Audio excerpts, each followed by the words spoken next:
আল্লাহর একজন ওলি ছিলেন জুরাইজ, নাম শুনেছেন জুরাইজ? উনি জুরাইজ তিনি একজন আল্লাহর বড় একজন আল্লাহর ওলি ছিলেন, আবেদ বান্দা ছিলেন। তিনি একাকী নির্জনে ইবাদত করার জন্য জঙ্গলের মধ্যে গিয়ে একটা ঘর নির্মাণ করলেন।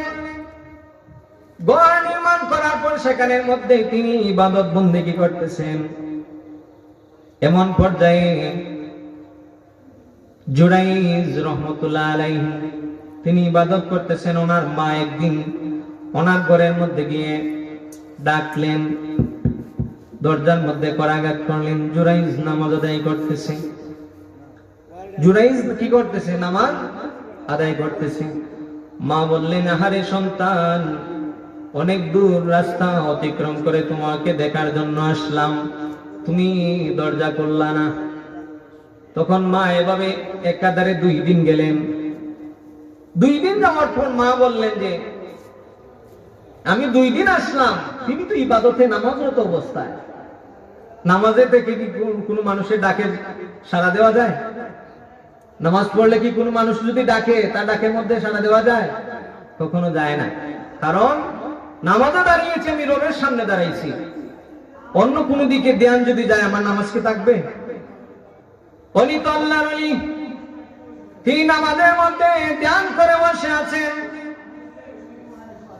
ধ্যান করে বসে থাকার পর আল্লাহর ওলি নামাজ পড়তেছেন। মা তার প্রতি নারাজ হয়ে বললেন যে যাও রে জুরাইজ, তুমি আমার ডাকের মধ্যে সাড়া দিলা না রে জুরাইজ। আল্লাহ তাআলা যেন তোমাকে এমন ভাবে লাঞ্ছনা করেন, কোন বেবিচার মহিলাদের কপড়ে পড়ে সেখানে মধ্যে রেখে বেবিচার মহিলাদের দ্বারা তোমাকে যেন আল্লাহ তাআলা অপদস্থ করে দেন। মায়ের দোয়া কবুল হয়ে গেছে, মায়ের নেক দোয়া কবুল, মায়ের বদদোয়া কবুল হয়। এজন্য পিতামাতাকে কষ্ট দেওয়া যাবে না।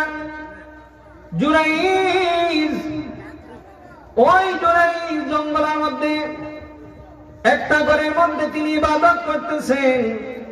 এমন সময় একজন বেবিচারী মহিলা চতুর্দিকে গিয়ে ওই একজন রাখালের সঙ্গে বেবিচার করে ওই মহিলা গর্ভের মধ্যে সন্তান চলে আসলো।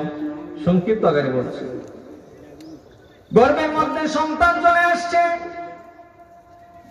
এখন মহিলাকে মানুষ প্রশ্ন করে, কিরে মহিলা, তুমি তোমার গর্ভের মধ্যে সন্তান এটা কই পাইলা? ও মহিলা বলল, এই সন্তান আমার সন্তান। কয়েকদিন পর যখন সন্তান ভূমিষ্ঠ হলো, মানুষেরা বলল, কিরে মহিলা, তোমার তো বিবাহ হয় নাই, তুমি সন্তান কই পাইলা?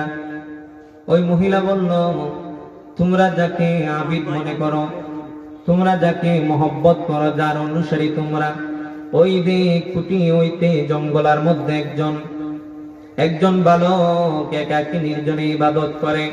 কাক আমাকে অনেকদিন আগে আমাকে পেয়ে ওই যুবক আমার সামনে আমার সঙ্গে অপকর্ম করে আমার গর্ভের মধ্যে সন্তান দিয়ে দিয়েছে।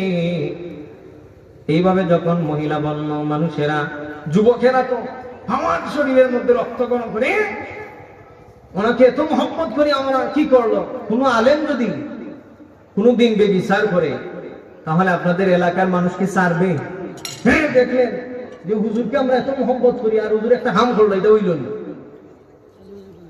যুবকেরা তো তখন সুযোগ পায়, কারণ মসজিদের ইমাম তো হক কথা হই, মসজিদের মাইকের মাঝে হই, নামাজের কথা হই, সুদের বিরুদ্ধে হই, ঘুষের বিরুদ্ধে হই। এজন্য যারা ঘুষ খায়, সুদ খায়, তারা কি মসজিদের ইমাম সাহেবের প্রতি নেক নজর থাকবো? হ্যাঁ, এরা যদি সুযোগ পায় ইমাম সাহেবের কি তা ছাড়বো? কখনো ছাড়বে না। ঠিক কিভাবে কিছু অলি বিদ্বেষী মানুষ যখন তারা শুনলো যে এই মহিলা বলতেছে জুরাইজ আমার সঙ্গে ব্যভিচার করে সন্তান জন্ম দিয়ে দিয়েছে, তখন যুবকেরা লাঠি হাতে নিয়ে এই জুরাইজের গড়খানা ভেঙে দিল, সবগুলা ধূলিসাৎ করে দিল। এক পর্যায়ে জুরাইজকে মার প্রহার করা শুরু করলো তারা। জুরাইজ বললেন, মায়ের খাওয়ার পর জুরাইজ বললেন, ভাই আমাকে একটু তো সুযোগ দিবা, আমাকে কেন মারো সেটা তো আগে বলবা না, কেন আমাকে মারতেছো আমাকে বলো। যুবকেরা বলতেছে তুমি এখানের মধ্যে বন্দামি করতেছো, এতদিন তোমাকে মহব্বত করতাম, তুমি গোপনে এই কাজটা কিভাবে করলাম? এই মহিলাদের সাথে, এই মহিলার সাথে ব্যভিচার কেমনে কইরা এই সন্তানের জন্ম দিলা?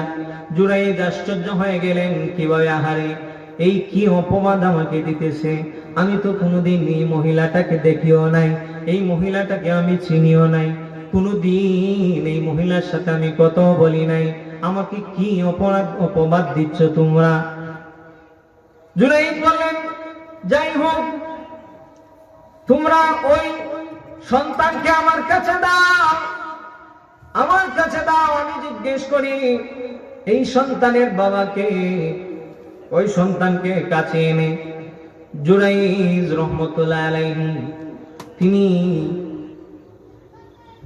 আল্লাহ তাআলা কোরআনে পাকের আয়াতে কারিমা পাঠ করে জুরাইজ ওই শিশু সন্তানকে আঙ্গুল দিয়ে ইশারা করে বললেন, ও বালক, তুমি তো এখন কথা বলতে পারো না, কিন্তু তুমি যদি না বলো তোমার বাবাকে, কিন্তু আজকে আমার মান ইজ্জত সবগুলা দুনিশ্বাত হয়ে যাইবে। তুমি যদি আজকে না বলো তোমার বাবাকে, যখন এই ছোট্ট বালক সবে মাত্র কয়েকদিন হয়েছে তার বয়স, তখন তিনি কুলের মধ্যে নিলেন না, বললেন, বাবা বলো, তোমার বাবাকে বলো। তখন বলার পর ওই জুরাইজের কথা শুনে ছোট্ট বালকের জবান খুলে দিলেন আল্লাহ তাআলা। সবাই বলেন সুবহানাল্লাহ। ওই বালক ছোট্ট অবস্থায়, শিশু অবস্থায় জবাব দিল, এই জুরাইজ আমার বাবা নয়, আমার বাবা হলেন গিয়ে ওই জঙ্গলার একজন রাখাল, বকরি চড়াইতো, ওই জঙ্গলার রাখাল হলো গিয়ে আমার বাবা। আমার মা ব্যভিচার করে আমাকে জন্ম দিয়েছে, আমার মায়ের সাথে ওই ব্যক্তির কোনো সম্পর্ক নাই। সুবহানাল্লাহ। ইজ্জত দেওয়ার মালিক কে বলেন? ইজ্জত বেইজ্জত করার মালিক কে বলেন? ক্ষমতা দেওয়ার মালিক কে বলেন? ক্ষমতা থেকে টেনে হেসড়ে নামানোর পাওয়ার কার আছে? একমাত্র আল্লাহর। যেমন ভাবে দেখলেন তো, যা কিছু হয়েছে তা বললাম না। এজন্য জুরাইজ এই সময় বেঁচে গেলেন, আল্লাহ তাআলার ওলি। সম্মানিত হাজরে কেরাম, এজন্য ওলিদের বিরুদ্ধে কোনো কথা বলা যাবে না। ওলিদের সাথে যদি বিরোধিতা করা হয়, স্বয়ং আল্লাহ তাআলার বিরোধিতা করা হবে। এজন্য ওলিদের সামনে, ওলিদের সঙ্গে, ওলিদের সোহবতে আমরা যাই তাদের ফয়েজ নেওয়ার জন্য, তাদেরকে ভালোবাসি আমরা। এজন্য আপনারা মহব্বত করে ওলির নাম দিয়ে সংগঠন যুবকেরা করেছে, এটা বরকতপূর্ণ নাম।